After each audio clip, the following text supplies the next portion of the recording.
everyone, welcome back to my channel. This is Courtney. Now, I've been around BookTube for a few months now, and I have had such an awesome time. I met some fun people that I never would have met. I've gotten some fantastic book recommendations. I've learned a lot of the tea when it comes to books and publishing. Just a really good time. And I am very grateful to be part of this community that also shares my love of books and of reading. And I have learned a lot, that is for sure. Now, I am still a small booktuber, and I speak to a lot of other small booktubers or people that are just beginning, and there's just so much knowledge to be gained, and I have gained a lot of that is for sure. So I wanted to take this time in this video to discuss my top 21 tips for success for small or beginning booktubers. Number 1, be your authentic self. After all, you created this BookTube channel to represent you. So who is better at representing you than you? So keep it real, let that personality shine. Number 2, prepare to be here for the long haul, or don't even start a channel. Remember, BookTube is a marathon and not a sprint. Number 3, there will be trolls, so just make sure that you are not one of them. And if you don't know that you are a troll, if you are constantly going around people's channels or on social media in general, just imparting negative comments, chances are you're a troll. Number 4, don't compare yourselves to other booktubers, because it's just going to give you a complex. Now, that means the books that you read what you want, not what's popular. After all, you are the one that are reading this book, so make sure these are books that you want to read. This also goes for the amount of books that you read. Now, there is no formula for the number of books you need to read each and every month. Some people may read 1 or 2, others may read 20. Keep in mind that some people do BookTube for a living and get paid for it. So, of course, their numbers may be higher. So just keep that in mind, that you are not trying to keep up with the Joneses, okay? Number 5, get involved in the community. Don't just post up a video and expect people to find you. Get involved in the live shows, the readathons, the sprints. Make sure that you show support. Watch other people's videos, leave comments, like and subscribe to them. That is a way to get to know this community and get involved in it. And in turn, people will embrace you. Number 6, post consistently. I would recommend posting at least once a week. However, everybody has a different schedule and different things going on. Just keep in mind, if it looks as though your channel is not active, it may turn people off from subscribership and reaching out to you. Number 7, do not overshare. There is TMI, people. Remember, this is social media. I have seen people on social media, and BookTube included, say some very intimate things about themselves, and that does not go away. Once you put out information, it's out there. So don't put your business out there that you don't mind sharing with the masses.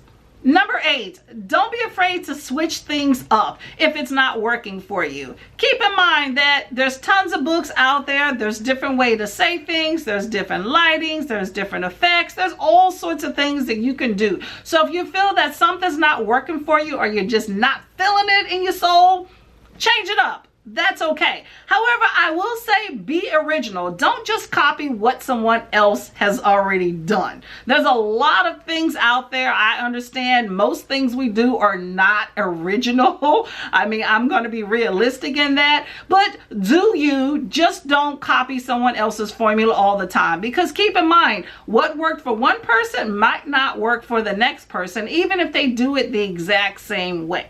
Number 9. Keep your videos as concise and I would say short as possible. With all the TikToks, the Instagrams, the Twitter, and whatever else is out there, attention span for the public these days is really small. So you need to grab their attention while you can. Now, I'm going to say something that is not very popular, but not everybody watches your video all the way through. I'm going to say that again. Not everybody watches your video all the way through. If you have 100 subscribers, let's say, do you really have time to watch 100 videos if 100 people or even 50 of those people put it out?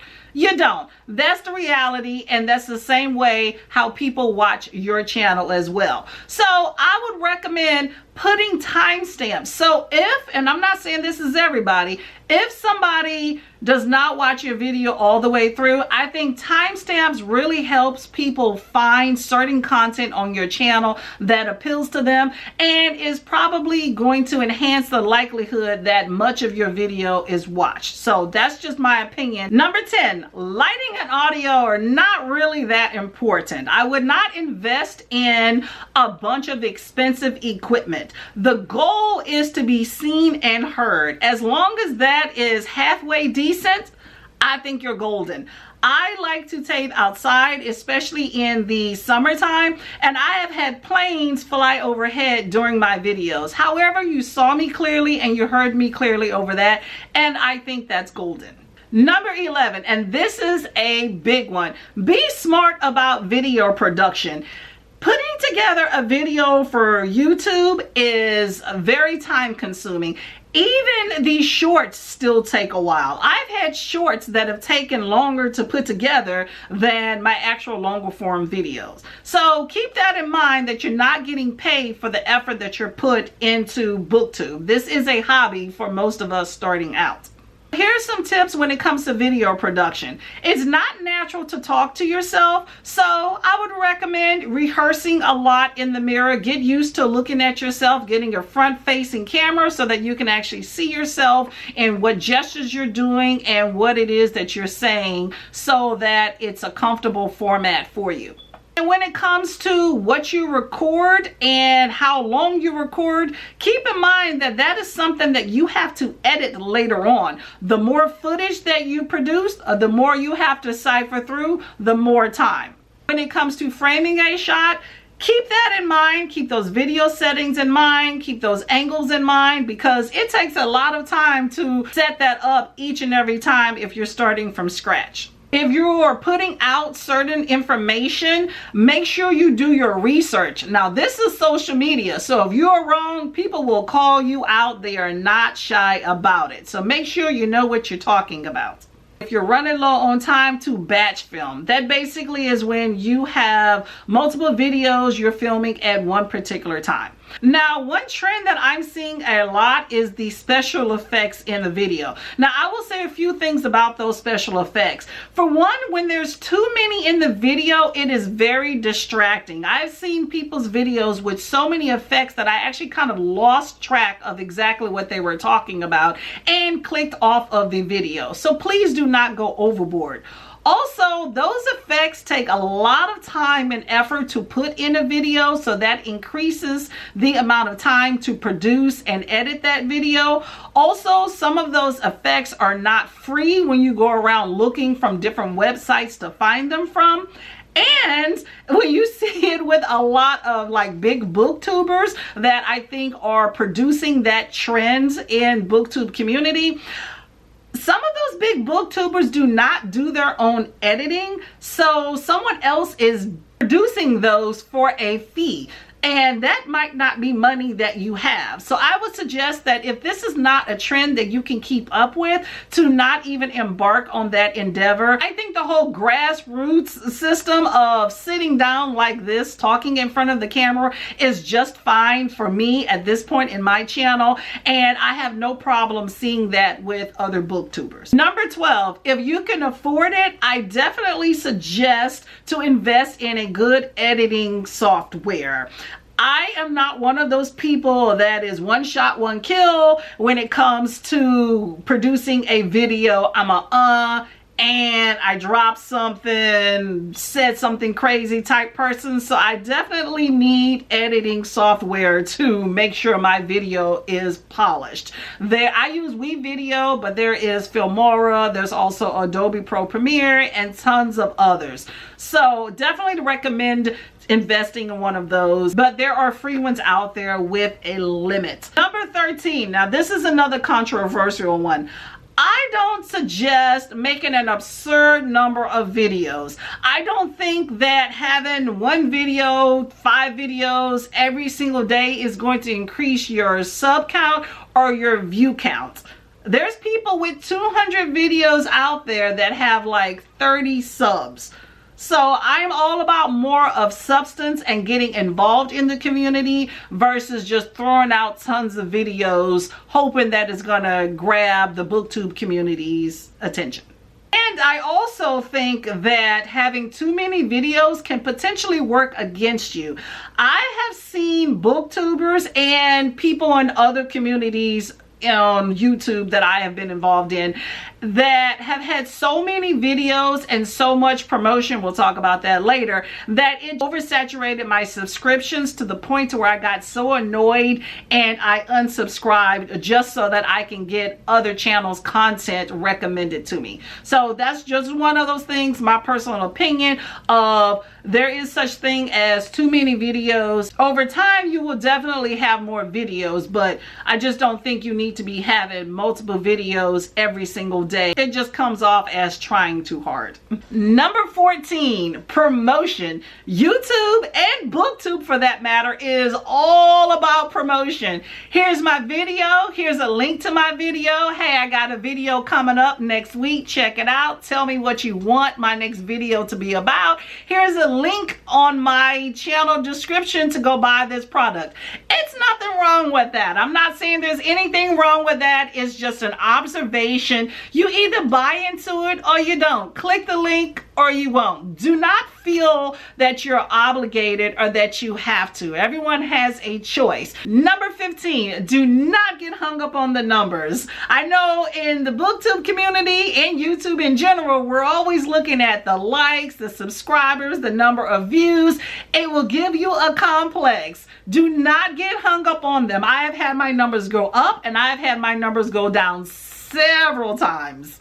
It's deflating, but it's the nature of the game. Keep in mind that likes and views don't really mean anything. It's more of just an indicator to people if this looks like something that they want to take a look at, but it really doesn't mean anything in the long run. However, keep in mind 30 seconds is a view. So 30 seconds for a view does not mean somebody watched the video all the way through. That could definitely just be an accident that they clicked on your channel.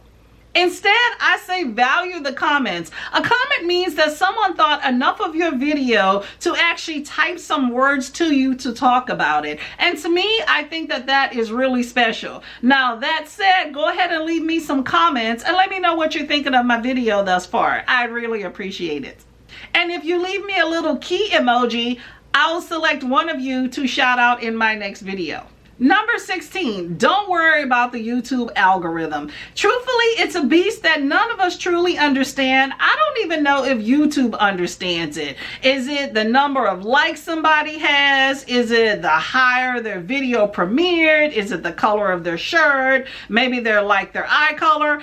I don't know, but I would suggest don't get hung up on this algorithm because it's going to give you what? A complex. Number 17, cross-contamination can help your channel out. Now, what I mean by that is get involved in social media like TikTok, Instagram, Twitter, or all that other jazz. I personally am involved just in the IG community, and that's as far as I go. It's just a little bit too much other stuff out there. But that is a way to reach a larger audience to maybe grow your channel. Keep in mind that all those big booktubers with all those 100,000 followers, 20,000, 50,000, even 5,000 followers, a lot of that is probably not just booktubers. Those are other communities as well as friends, family, pets, all that jazz. So every number helps, okay? Extend your net really, really wide. Number 18, do not kiss up to big booktubers. I do think that it is impressive the numbers that some of the big booktubers have been able to put up. I think that it's awesome to be able to get a few thousand views and likes on a video when you posted it 3 hours ago. However, I don't think it's realistic you're going to hang around in the social medias of these big booktubers and their numbers are going to magically rub off on you and you'll have that same success. Number 19, diversify your booktube portfolio. One of the beauty about booktube and in life to me is the diversity that exists. That's the age range, the races, the genders, the book types, all of that when it comes to booktube. And if you look at the people that I subscribe to, it's a wide range. I even subscribe to people that read books that are different from mine, and I suggest you do the same. Number 20, booktube can be very overwhelming with all the different ideas, all the different books that you presented, all the different videos that are lurking and waiting for you to watch. So it's okay to take a step back, get your head right. Booktube will be here. Deal with it. And my last tip, number 21, is have fun and be positive. After all, it's booktube.